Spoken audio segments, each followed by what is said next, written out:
सगळी सभागृहाची शिस्त म्हणून मी पहिलं असं सांगते की ह्या राजीव तांबेंनी माझी पंचायत करून ठेवली आणि त्यांनी तुम्हाला इतकं हसवलंय की आता ह्याच्यापुढे जर कोणी तुम्हाला हसवलं नाही तर तुम्ही त्या माणसाला इथे उभे राहू देणार नाही. पण मला उभं राहू द्याल ना थोडा वेळ? ऐकाल का मी काय बोलते ते? आता ते सभागृहात कसं बोलायचं तसं मी म्हणते की अध्यक्ष महाराज, राजीव महाराज आणि महाराण्या आपल्या सगळ्यांना आणि माझ्या खूप आवडत्या मुलांना आणि त्याच्या आई वडिलांना सप्रेम नमस्कार. काय माहितीये का, मी मास्तरीण, शाळा मास्तरीण. शिक्षक ही पेशातली माणसं बोलायला उभी राहिली की लोक घाबरतात. ते म्हणतात आता 45 मिनिटं, निदान 35 मिनिटं निकाल लागला आपला. पण मी तर बालशिक्षक आहे, म्हणजे एकदा मी वर्गात जाऊन बसले की 3-3.5 तासाची निश्चिती. पण तुम्ही घाबरू नका, मी एवढं बोलणार नाहीये, फक्त काही गोष्टी सांगते आणि मग मुलांशी बोलते. बालसाहित्य संमेलनाला मला निमंत्रण देऊन तुम्ही माझा जो बहुमान केलाय म्हणून मी तुमची ऋणी आहे.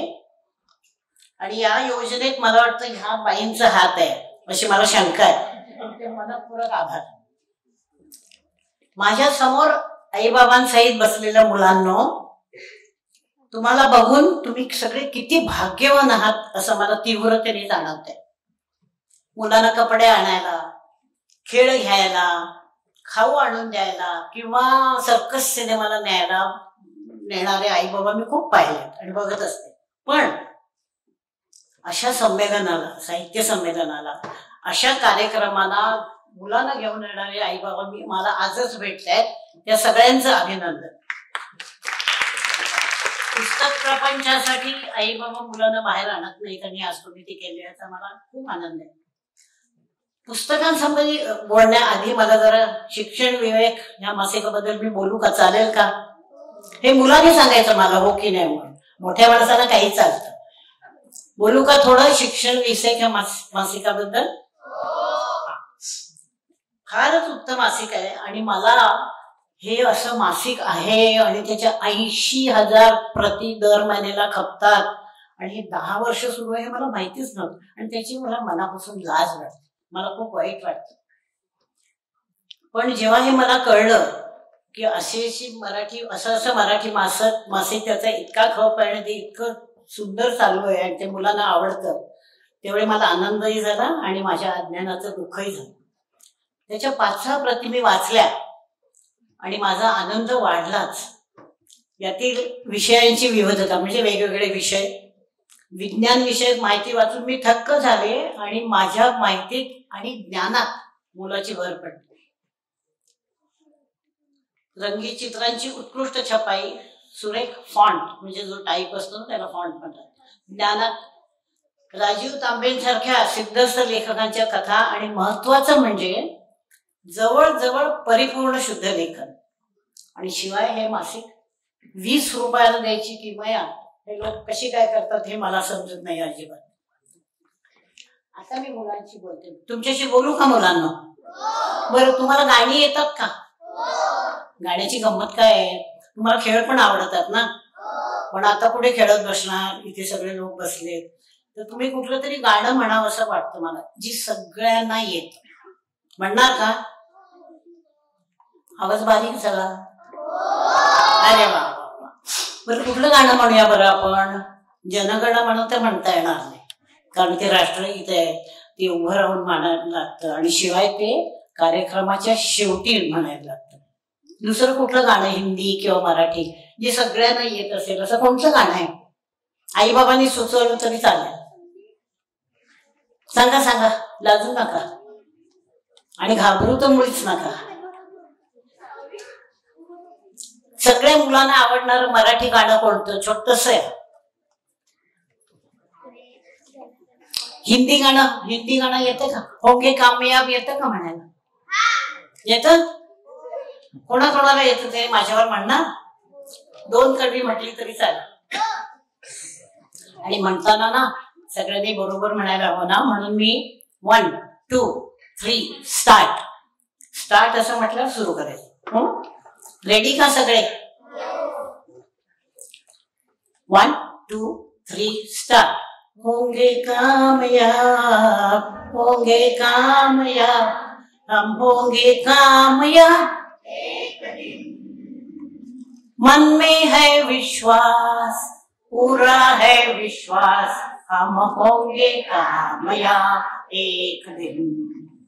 हम चलेंगे साथ साथ, हम चलेंगे साथ साथ, डाले हाथों में हाथ, हम चलेंगे साथ साथ एक दिन। पूरा है विश्वास, मन पूरा है विश्वास, हम होंगे कामयाब एक दिन। बरं, आता एखादं मराठी गाणं म्हणता का? लहान मुलांचं हे सगळ्यांना माहिती आहे, सगळ्यांना आवडतं. कुठलं गाणं आहे ते? असं असं करतात लहान मुलं.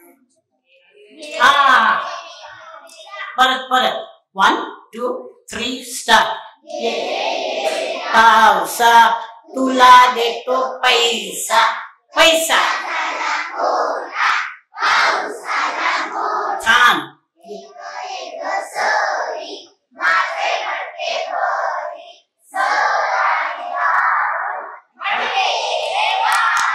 फारच छान। आणि मुलांबरोबर काही आयाही म्हणत होते, आता मला खूपच आनंद झालाय। आणि तुम्हाला इंग्रजी पण शिकवतात? तुम्ही मराठी शाळेत आहात का इंग्रजी माध्यमात? मराठी, मराठी आणि इंग्रजी। हो, पण मराठी शाळेत सुद्धा इंग्रजी गाणी शिकवतात। एक गाणं तुम्हाला आठवतं का? म्हणणार का? ते कसं आहे माहितीये का? मी तुम्हाला गुणगुणून दाखवते।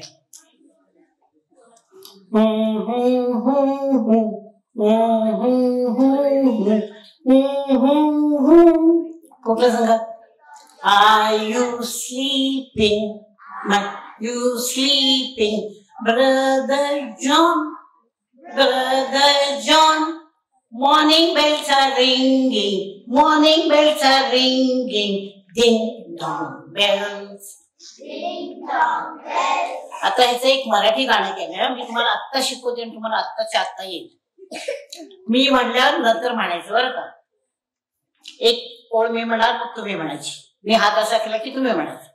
चिंगी बंड्या, चिंगी बंड्या, चिंगी बंड्या, चिंगी बंड्या, झोपलात काय, झोपलात काय, झोपलात काय, झोपलात काय, उठा कोंडा आरवला, उठा कोंडा आरवला, उठा कोंडा आरवला, उठा कोंडा आरवला,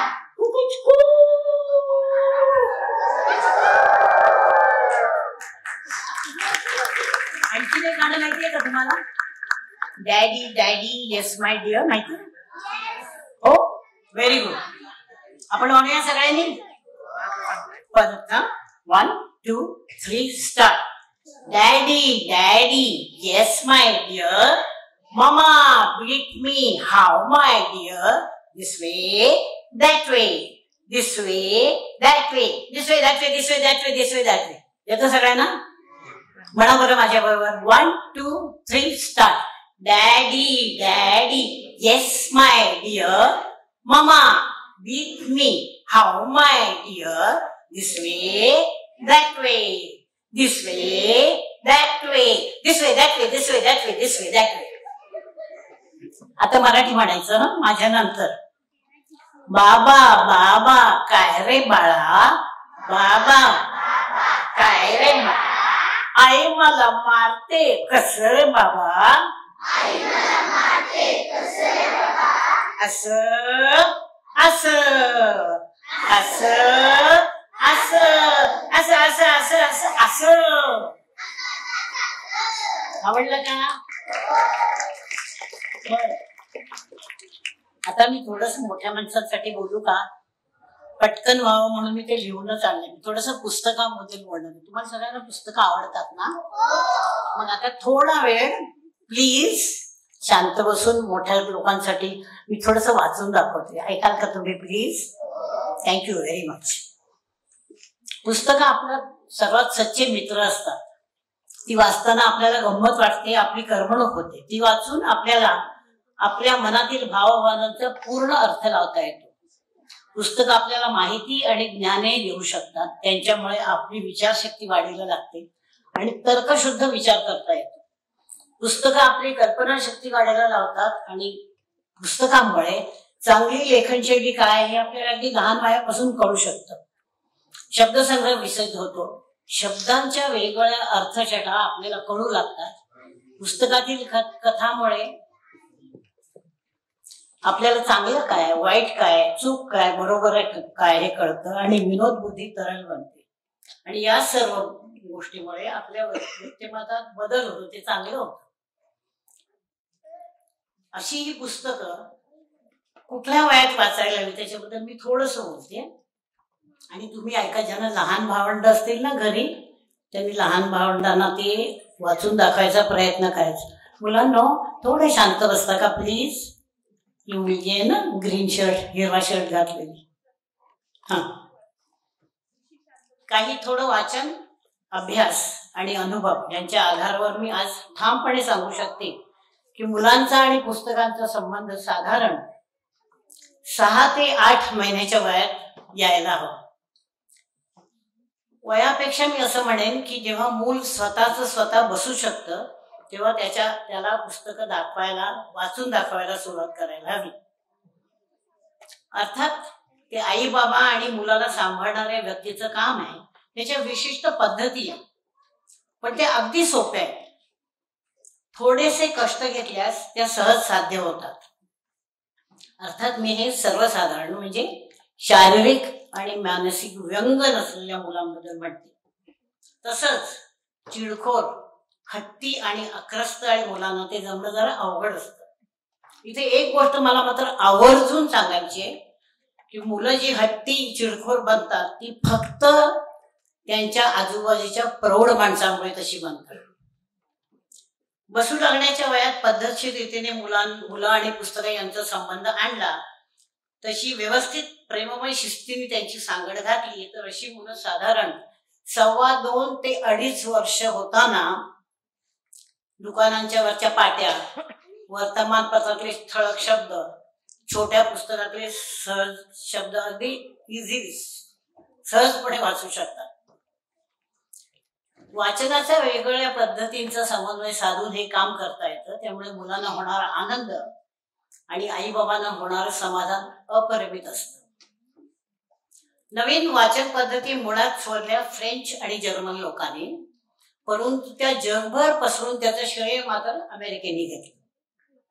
1958 साली रशियाचा स्पुटनिक अंतराळात विहार करू लागला तेव्हा सगळ्यात मोठा धक्का अमेरिकेला बसला. हे आपण का नाही केलं, हे कम्युनिस्टांनी कसं केलं, या विचाराने तिथल्या विज्ञान, राजकारण आणि संशोधन प्रमुखांना झोप येईना. त्यावेळी लिंडन जॉन्सन राष्ट्रपती होते. त्यांनी आपल्या देशातील शिक्षणाच्या मुळापासून बदल करण्याचा चंगच बांधला. वाचनाच्या नवीन पद्धती फ्रान्समधून उचलल्या. मॉन्टेसरी पद्धतीच्या शाळाही त्या काळापासूनच अमेरिकेत सुरू झाल्या. जगभर त्या पद्धतीचा प्रसार करून छोट्या बालकापासून मोठ्या माणसांपर्यंत सगळ्यांचं वाचन सुधारलं. नवं ते हवं या अमेरिकन प्रवृत्तीने वाचन पद्धती आणि पुस्तकांची आयात केली, भाषेवर प्रभुत्व मिळालं.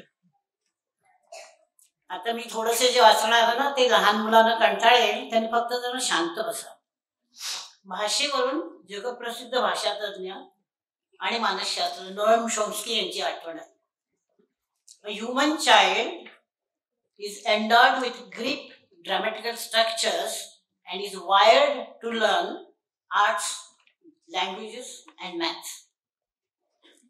मानवी मुलाच्या अंतर्मनात जन्माआधी गर्भावस्थेत असतानाच कला, भाषा आणि गणित यासाठी वैयाकरणिक रचना आणि स्वयंपूर्ण सिद्धता असते. मात्र जन्मानंतर ती विकसित व्हायला मानवी मदत, बाह्य मदत आणि योग्य वातावरण याची गरज असते. यानंतर संगीताचा विचार आपण करू. लिखित शब्द हे जर भाषेचं चित्ररूप असेल तर संगीत हे भाषेचं ध्वनिरूप म्हणायला. साहित्यामध्ये कथा, कहाण्या, लघुनिबंध, निबंध, नाटक, नाट्यछटा, प्रवास वर्णन, चरित्र, आत्मचरित्र असे अनेक प्रकार आहेत. त्यात कविता किंवा काव्य हा प्रकार सर्वोच्च मानला जातो. मानवी मूल व्हिडिओला ते आहेत ना, एवढंच मी सांगते.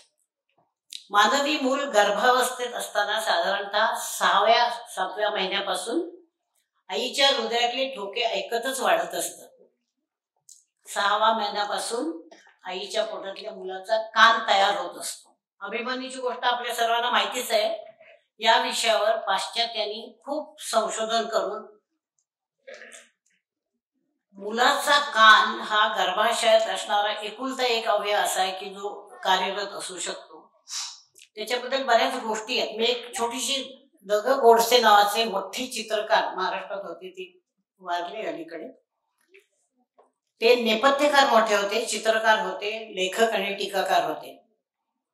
ते जेव्हा आईच्या पोटात होते ते इंदोर शहराच्या जवळ एक खेडेगाव आहे, तिथे म्हणजे आई राहत असे त्याची.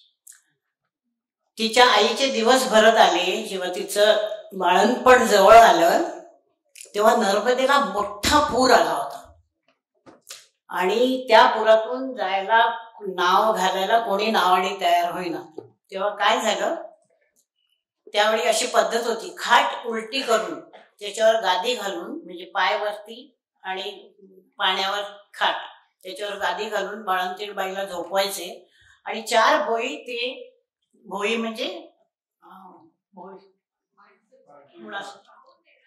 मेणा किंवा पालखी वाहून नेणारे जे लोक असतात ते, त्यांना भोई म्हणायची त्या दिवसात.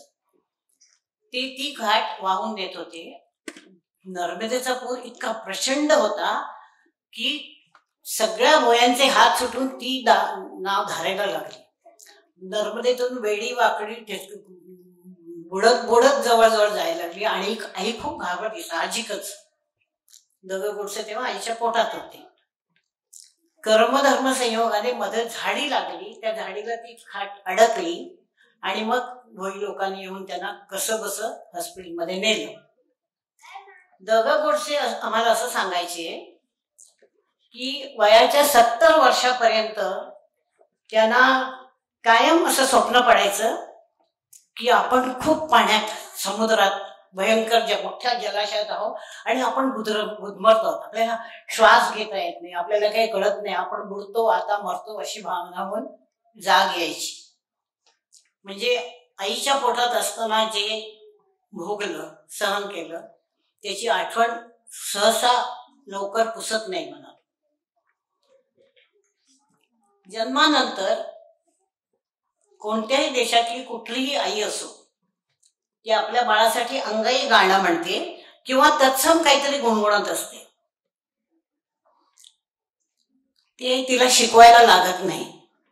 लहानपणापासून बालगीत, कविता, जानपद गीत, भोंडल्याची गाणी, भजन, आरत्या, बडबड गीत, लोकगीत, हिंदी सिनेमातली गाणी, संघगीत, राष्ट्रगीत, नृत्यगीत, राष्ट्रीय गाणी, थोडं शास्त्रीय संगीत, थोडं आधुनिक संगीत, थोडं फ्युजन, असं सगळ्या प्रकारचं गाणं मुलांच्या कानावर लहानपणापासून हवं. पुस्तकाचे जसे अगणित फायदे आहेत तसं बालसंगीताचंही आहे. संगीतामधून बालकाला स्वतःचं मन व्यक्त करता येतं. त्याचं एक मनोरम उदाहरण आज तुम्हाला मी दाखवू यांच्या मदतीने. जशी स्वतःच्या मनाची अभिव्यक्ती करता येते तशाच प्रकारे केवळ संगीताच्या माध्यमातून इतरांचं मनही समजून घेता येतं. आपली भावना, इमोशन ही पण व्यक्त करता येते केवळ संगीताच्या आधारे.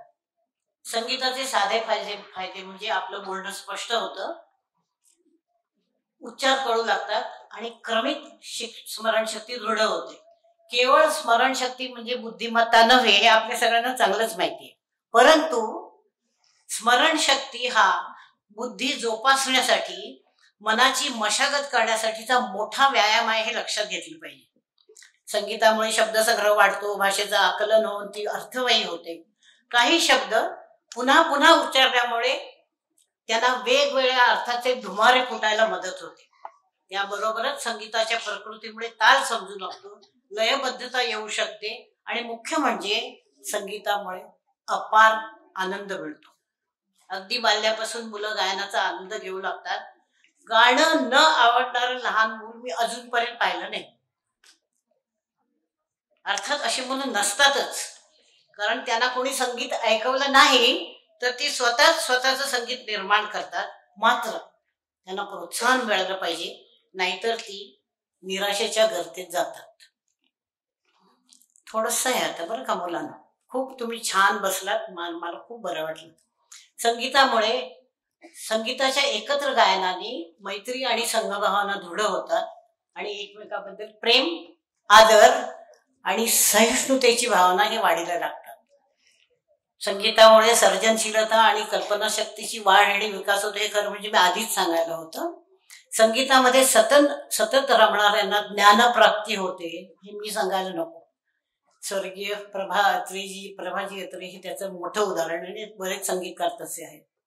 प्रत्येक मुद्द्याबरोबर मी उदाहरण द्यायला हवं होतं, पण मी ते केलं नाही, कारण मला हे सगळं बोललेलं वेळेत संपायचं. बालसंगीतासाठी भल्या भल्या कवींनी आपली लेखणी आनंदाने झिजवली आहे. त्यातील 2च कवीच्या कवितांनी मी माझं भाषण संपवते. दोघांच्या कविता जगप्रसिद्ध आवडत्या विषयावर आहे. पहिली कविता आहे फ.मु. शिंदे यांची. कवितेचं नाव आहे आई एक विचारू. कविता. धावता धावता पडलो आणि आदळलो, मी ओरडलो आई ग.